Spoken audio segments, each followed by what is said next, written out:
My name is Jordan. I'm 20 years old, a sophomore majoring in computer science at a mid-sized state university somewhere in the frozen Midwest. To cut costs on tuition and living, I opted for on-campus housing in one of the oldest dorms, Hawthorne Hall.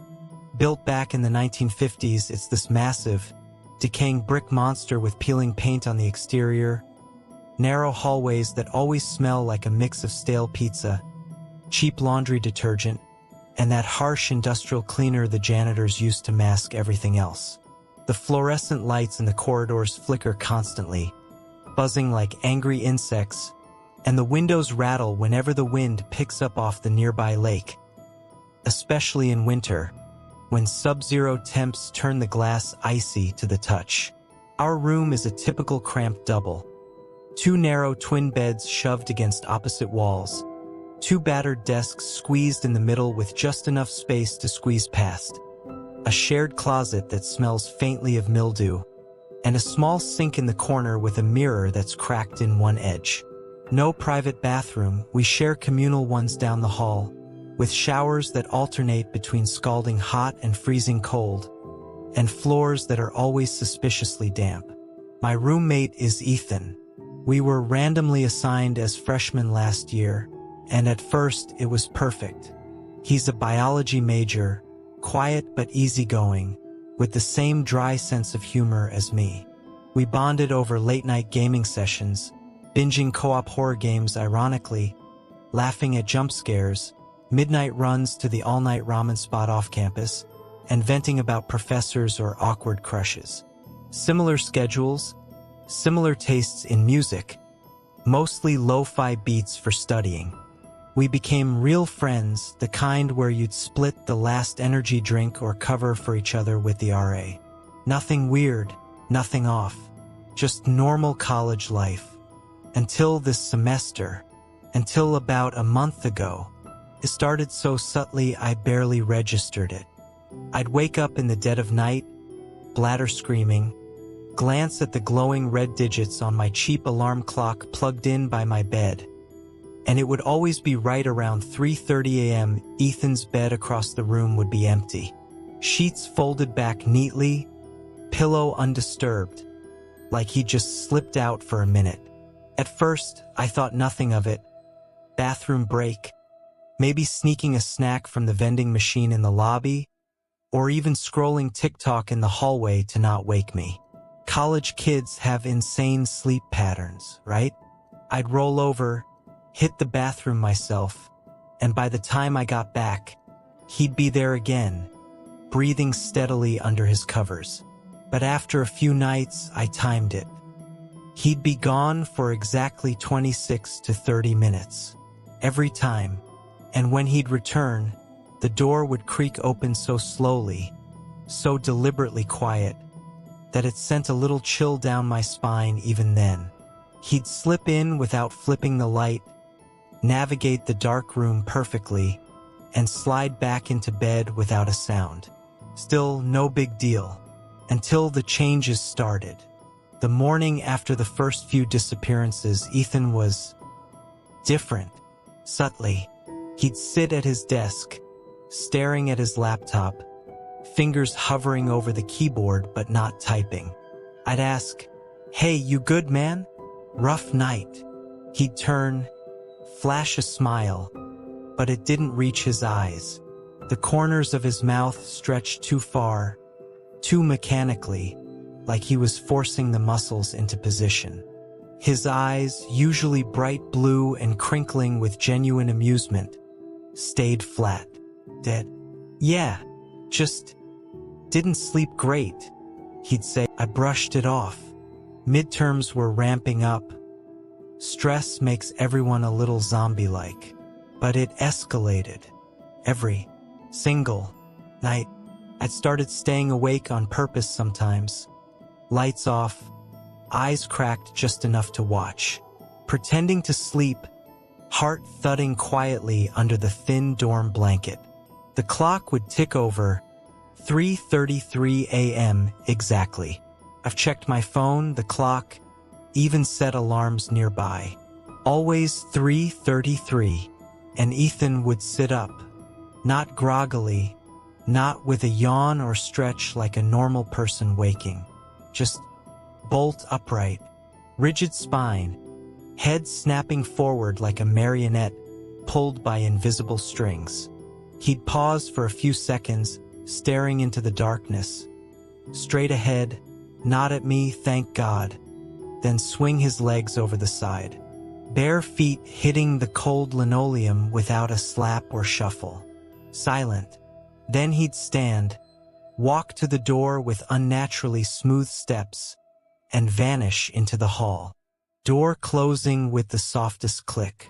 One night, about 2 weeks in, curiosity overrode fear.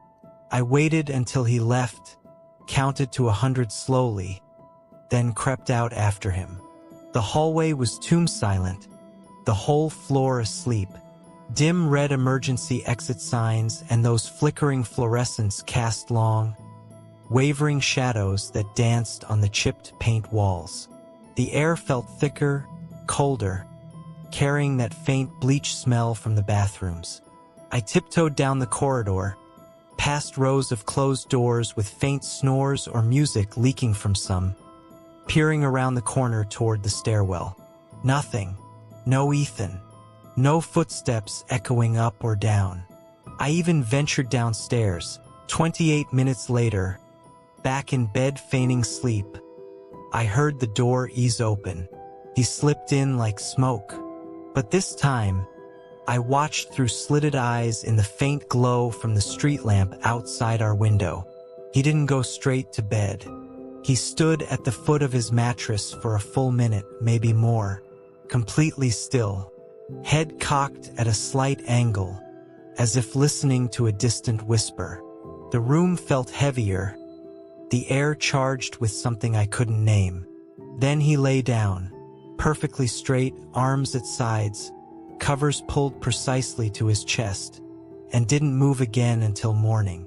The changes accelerated after that. His skin lost its color, turning pallid, almost gray under the harsh dorm lights, like he'd been drained. Veins more visible on his hands, dark circles deepening under his eyes even though he slept fine. He barely ate. In the cafeteria, he'd poke at his food, claiming not hungry, while I scarfed down burgers.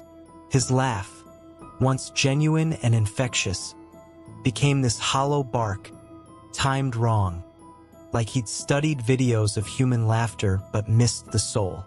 Movements turned jerky. Reaching for a water bottle, his arm would hitch midair, fingers spasming slightly before continuing. He started saying odd things too. Offhand comments like, "Humans are so inefficient," or staring at people in class and muttering, "Copying mannerisms is harder than expected." I'd laugh it off as jokes, but his eyes wouldn't join in. I began avoiding the room, studying in the library until it closed at 2 a.m., crashing on friends' floors or in common lounges with my backpack as a pillow, making excuses. Group project, gym late, last week paranoia peaked. I couldn't ignore it anymore. Was I imagining? Going insane from lack of sleep? I needed proof. I propped my phone on my desk, camouflaged behind textbooks and a water bottle, set to record video all night in night vision mode. Battery charger plugged in, volume off. Told Ethan I was heading to a late study session. Watched the footage alone the next morning, headphones in while he was supposedly in lecture. The timestamp hits 3:33 a.m. exactly. Ethan sits up, rigid, instant. Stares blankly forward for 12 full seconds. No blinking. Then rises, walks out. Door closes silently. Room empty. My faint snoring audible. The clock ticks on. At 3:59 and 47 seconds a.m., door opens again. He enters, but his gait is wrong.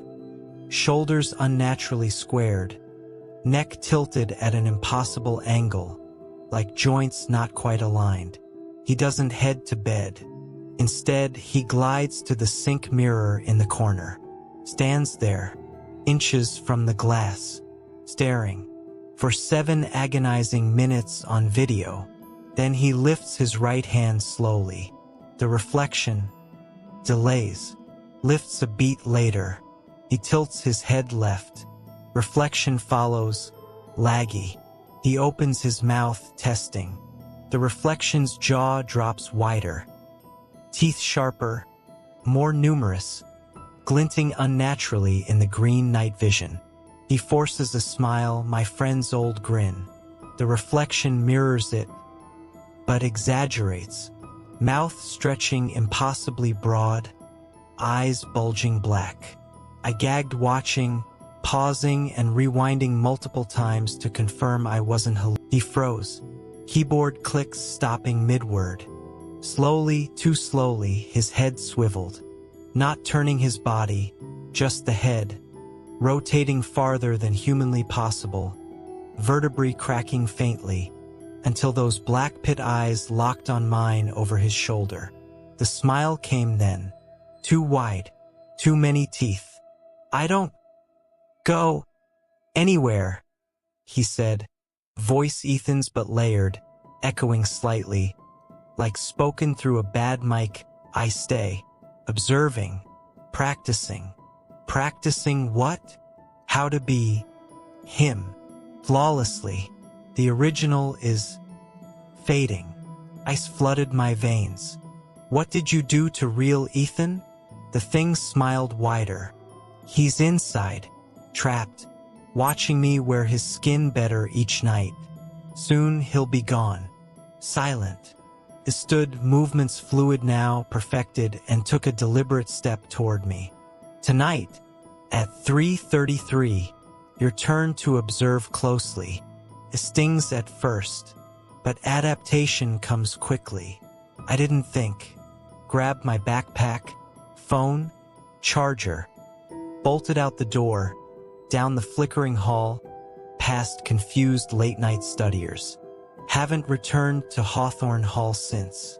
Crashing in libraries, friends' rooms, even the 24-hour student union lounge. But last night, in a dim study corral at exactly 3:33 a.m., the overhead light flickered. I heard the door behind me creak. Soft, barefoot footsteps on carpet. Approaching. If you're reading this, listening to this, whatever, never ignore the small changes in people close to you. Never agree to a random roommate. And above all, don't look in any mirror at 3:30.